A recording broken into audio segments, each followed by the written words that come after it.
Selamat pagi, Rosis, Bapak Ibu, dan Ai Susu. Pagi.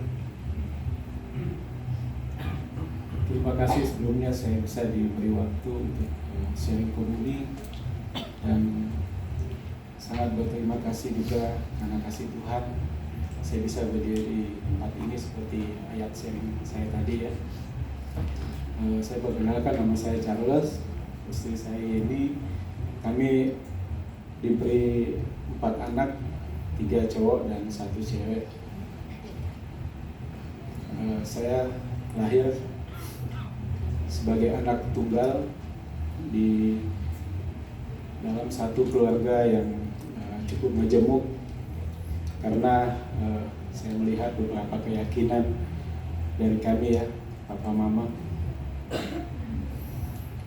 Namun satu hal yang saya merasa, walaupun saya anak tunggal, tapi hampir tidak merasakan kasih papa, karena saya lahir sampai mulai mengerti pun saya tidak melihat sosok papa ya. Awalnya sih begitu sedih, kenapa saya nggak bisa melihat papa. Dan berjalan waktu saya bisa menerima bagaimana mama single parent untuk membesarkan saya, dan saya bersekolah. Tapi hal itu yang membuat saya tumbuh bebas, karena kurangnya mungkin kasih sayang dari mama saya terima, tapi kurangnya nilai-nilai dari papa. Jujur saya begitu sedih dan kecewa ya. Tapi berjalan waktu juga saya tumbuh besar, dan sempat juga berjuang untuk bisa selesaikan sekolah. Saya sampai ke Surabaya, dan puji Tuhan bisa kembali. Saya berjuang di sana, sekolah sambil bekerja.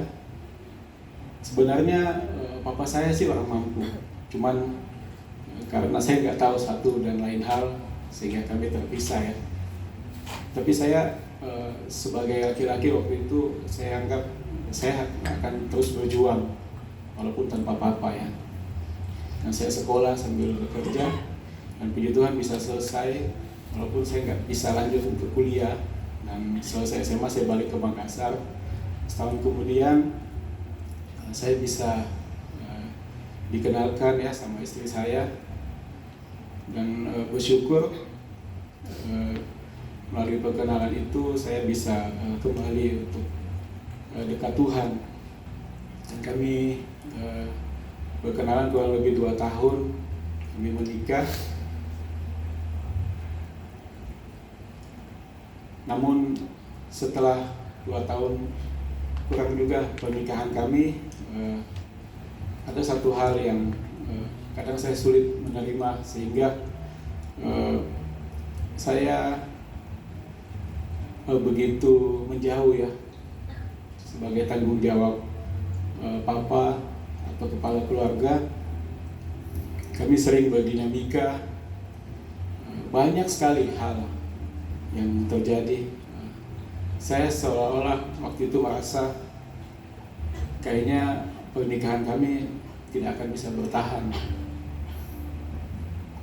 Jadi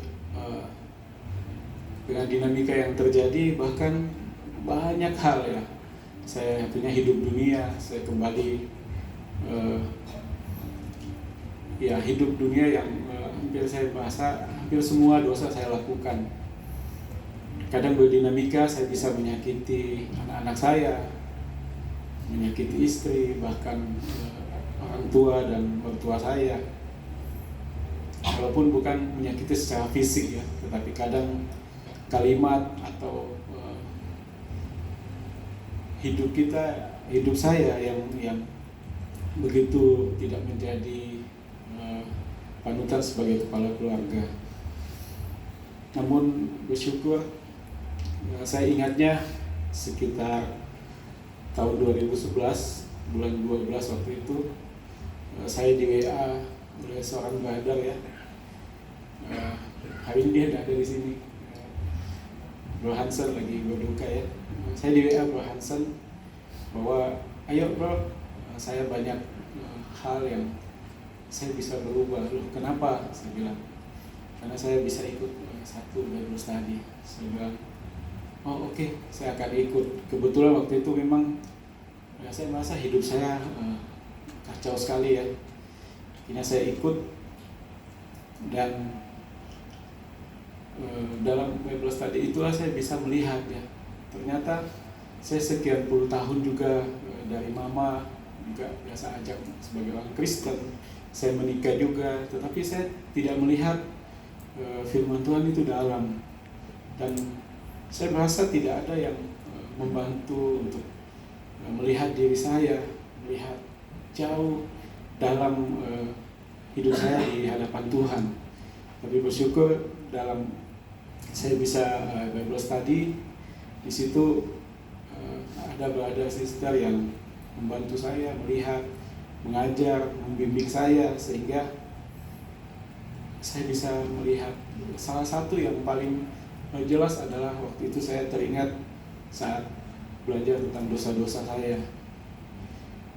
Hampir semua dosa saya itu setiap disebut, saya begitu lemas ya, karena begitu melihat, oh saya ini banyak sekali dosa dan begitu banyak menyakiti orang sekeliling saya, terlebih menyakiti Tuhan. Dan sejak tahu itu, saya dalam hati, Tuhan, saya mau ambil keputusan untuk meninggalkan dosa itu, dan saya mau selalu melihat salib Tuhan. Karena saya merasa kalau saya melakukan dosa, saya akan menyalibkan lagi Tuhan. Dan berjalan waktu sampai hari ini, seperti ayat sharing saya ya, saya merasa bahwa Tuhanlah yang memberi saya hidup kembali, bahkan hidup yang baru yang saya tidak pernah bayangkan. Dan saya hari ini pun sangat bersyukur dengan hidup yang baru itu, dan saya mau terus berjuang untuk hidup tidak lagi di dalam dosa. Walaupun saya tahu tidaklah mudah, tapi saya percaya seperti tadi firman Tuhan, bagaimana Tuhan mengizinkan, tapi kita tahu kita tidak hidup sebagai orang Kristen yang maksudnya bebas ya, bebas dalam arti sudah menerima kasih karunia, tetapi Tuhan izinkan segala sesuatu terjadi, tetapi Tuhan juga ada di situ dan memberi kekuatan. Terima kasih, brother sister. Itu sharing saya. Terima kasih.